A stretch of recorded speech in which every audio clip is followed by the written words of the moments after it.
Yo, you already know the score. It's your big dog, Fatty. Outside looking inside, surviving prison. You feel me? Man, I've been having a good day, man. I feel good. Nothing happened. Nothing, in particular. I'm just having a good day. I'm feeling myself. You know what I'm talking about? And I'm on my way to the house from work. So I wanted to hop on here, man, and politic with y'all while I'm commuting. You feel me? So hit that like or that dislike, however you feel about the situation. You know how I get out. Your feelings are validated over here. You feel me? Everybody got feelings. And you ain't wrong for having them. But what I wanted to talk about was the disconnect between the youth and the older generation nowadays. And really, I feel like a lot of the disconnect is due to the older generation not having that older generation like OG for real.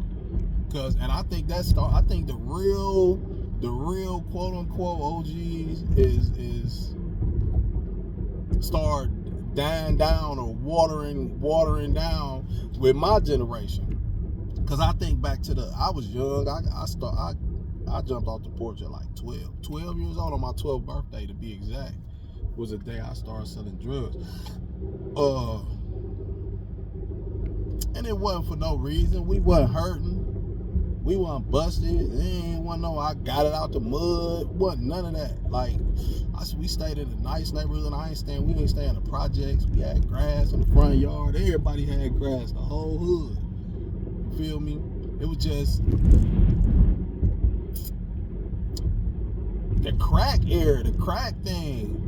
It just hit so hard. Then it's right at the top of my street. I can't move past it. So boom, I don't want to hop over this. For me, I wanted attention.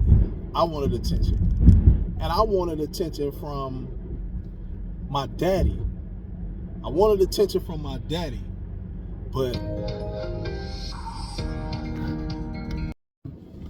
yeah. So I wanted attention from my daddy, and at that time, my daddy was down bad. He was down bad. He was on drugs, all type of stuff, alcohol, everything. So he wasn't available. He wasn't available for that. I had an older brother. I learned a lot from him. He taught me a lot. You know what I'm saying? A lot of the things that I still do to this day is due to my older brother and my father for that matter. But yeah, I just wanted a male role model, I guess. Male role model, father figure type thing, uncle, big uncle, or something. I ain't had it. I had my mother. She was working 2 jobs, and you know what I'm saying, and really she ain't know how to raise a man. She instilled good qualities and good things in me, but she couldn't make me no man. She did the best she could. It wasn't her job to make me no man. So yeah, I was looking for attention, and that was really what it was with me. Like I played sports and I got attention from the coaches. But when the season over with, it's over. And then I'm just back looking for attention. And then when I started going into the hood and doing what I was doing, I was getting attention. Unfortunately, it wasn't good attention. I was getting attention from, the gangsters, so-called gangsters, robbers, pimps, drug addicts. I was getting attention. I started selling drugs, and selling drugs, you're gonna have a gun. You need a gun. So I had a gun. You got a gun, something pop off, you're gonna pull the trigger. So I was pulling the trigger, and it was just like, oh man, this little dude right here, he the truth, and blah blah blah. Like, I'm fighting. I wasn't out with the trigger just busting, cause like in my era growing up, somebody would have a gun and no clip and just one bullet, or wasn't even no clip, like a revolver with one bullet, if any. It was more so for the scare.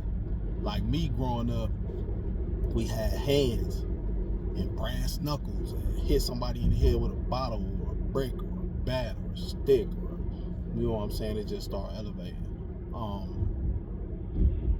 Only time you heard about somebody getting shot was a group of kids that cut school, and it was a gun in the house, and they playing with the gun, and a girl accidentally gets shot in the head and pass away. You know what I'm saying? Stuff like that. It wasn't like, it really wasn't until,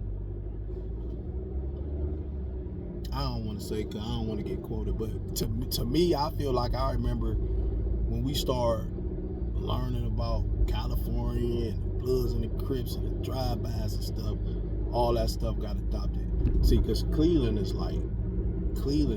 crazy, man. A lot of followers, a lot of wannabes, and I'm saying that I ain't hating, but it's just facts. Because you have a whole neighborhood and they calling themselves Baby Harlem or the Magnolia, you feel me, and stuff like that. So kind of weird, man. Crabs in the bucket, pulling each other down. Don't want to help nobody in. But just the energy that's out here now, I don't want to get too much off into all that. That's just my feeling, how I feel. But just the negative energy is just all the energy that's coming out from everywhere is just negative. It's negative, and that's the only thing that these YNs know. That's all they know. That's all they being taught. That's all they being taught, and there's so much trauma. And like, it starts from the parents. I mentor these young dudes. I mentor a lot of them. I mentor average youth. I had a first-time gun offender program for young men aged 18 to 26 in Cuyahoga County court system. So what that look like is, if they get caught with a gun, not in the commission of a crime, say like they get pulled over and it's a gun in the car or whatnot, and they get charged with the gun, they can qualify for the program if they don't have no other like convictions or no other cases or what, and they'll get assigned to me for mentoring. They'll have a PO, they'll get their PO, and they'll go through like mental health therapy sessions. And once they, like as early as a year, they can be done with the program. So in the program with the mentoring, I'm addressing their basic needs, like what you need. Some of them might need housing, some of them jobs, some of them might not need nothing but bus passes or just motivational words, you know what I'm saying? So it varies. And what I found was, when I'm dealing with these young men that be like off the hook talking to me, once they learn who I am, because they meet me with the judge and the PO and everything, so they looking at me like I'm one of them. So when I'm in there and and we talking, you know, that's fine when we meet. But then I'll go to their house. I'm pulling up to your house, and I'm gonna sit on your couch, and I'm gonna talk to you, and I'm gonna tell you my story. And it blows their mind. They never would be able to guess it. So then now they looking at me. They got a different type of, because they out here, they respect that. They think that it's raw and gangster to go to jail. Damn, you shot somebody, you killed somebody, you went to prison for how long? Oh man, you OG, you woo woo. But now, you know what I'm saying, they looking up to me. So now I got their ear. And I don't take that ear and spew bull crap in it. You know what I'm saying? I'm showing them how to, come on man, come with me. I know where this fresh water at. You drinking that dirty water, come on, I know where some good clean water at. And look at me. So I'm not with them, and I ain't all cussing and stuff. And I cuss. We'll do some cussing, but we ain't about to do no ratchet nothing. We ain't about to do no ratchet nothing. You ain't smoking with me. You ain't drinking with me. I'm big homie. I'm really the real definition of big homie. You know what I'm saying? But excuse me. I want them to do better. I'm telling them I want them to do better. I'm showing them how to do better. I'm showing them that it can be done by the way that I'm walking, the way that I'm moving, the way that I'm treating them, the way that they see me treating other people. So it'll be to the point to where everybody's scared of this little dude. Everybody's scared of him, petrified of him, and he know it, and he having his way. And when somebody say something to him, man, don't say nothing to me, man. You blowing me. Man, you blowing me, man. I'll smoke you on BD and all this other stuff. But then when I come up, it's, what up, OG? I'm like, what's up? What's going on? Man, come over here, let me holler at you. And take them away from that and talk to them. And they be like, they act their age when they with me. I don't take advantage of it. Like I got took advantage of.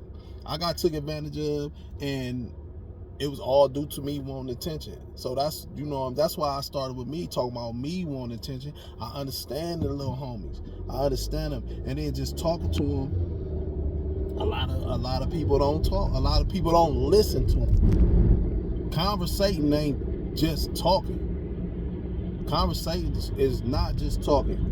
And you gotta listen to these little dudes. Listen to them. Because they'll tell you what the problem is. And to me, what I see, a lot of the problem is people that's not in a situation, that's not in the hood, feel like they got a solution. Feel like they know what's going. When you don't know, you don't even know what's going on. You don't know what's going on at all. You don't know that this little 13-year-old is the breadwinner for the whole house. He got 3 other siblings that he got to take care of because his mama on dope. His mama a strawberry out in the street. Daddy in prison. Grandma probably passed away or something. It ain't nothing but them. And he the breadwinner. He the one that's taking care of everything. That got to take care of everything. So he go out. He looking for the family structure or whatever. So he join a gang. He getting that love. He getting that attention.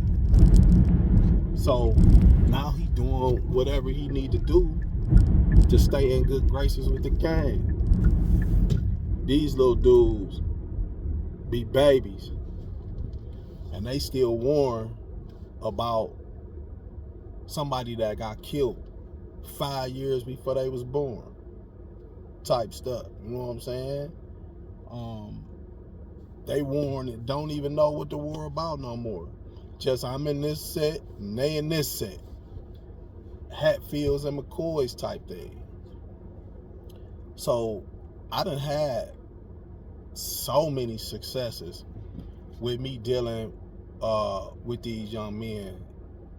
And I deal with all kind, like black, white, Puerto Rican. I done had young Jamaicans, you know what I'm saying, and all over the city, east to west, and I'm everywhere. And I done had a gang of successes, and I done had some of the ones that they said was the worst of the worst.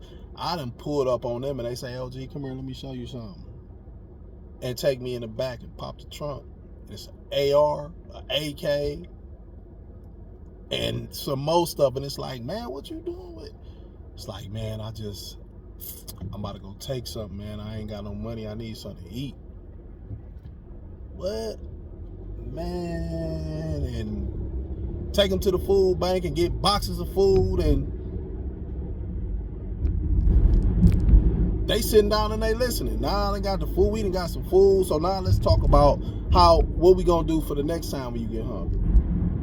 You gonna go rob somebody? Nah, we ain't gonna do that. You don't have to do that. It's a much easier way. You ain't gotta put your life at risk to eat. You don't have to do that. Whoever told you that was wrong, let me show you this. And we'll teach them how to do resumes and cover letters and all this stuff is stuff that I had to go to places and learn. So I sent them to the places. I went through a place called Tours Employment in Cleveland that do all that. So I'm sending them places. Magnet, School of Manufacturing. I'm sending them places so they can get this stuff, and they getting paid while they learning this stuff too. So it's putting money in their pocket, and they learning something, and when they finish, you know what I'm saying, they can walk into a job. Because a lot of these guys, a lot of these young fellas, young men, they don't even have records. They don't even have records. Record be spotless. All you gotta do but then too, it'd be hard for them to make that transition, because if I come, they got these guns and stuff, and it's already problems. And it's easy for somebody to come through and say, man, you shouldn't have that gun. Put that gun down. Put that gun down, live life right, get a job, boom, boom, boom. Then they put the gun down, they living life right, but they still stay in the middle of the hood. They still stay in the heart of where the stuff, where is that? You know what I'm saying? So I ain't gonna cap. I want them to stop shooting and killing each other, but I don't go in telling them to put the gun down. I really don't. Because I understand what they're going through, but I do show them and talk to them, and I take them to different places and show them different stuff and let them see. A lot of them, the farthest they done been out their hood was to go to school. You know what I'm saying? So they don't know. They don't know, and you only gonna do what you know. You only gonna do what you know. That's facts.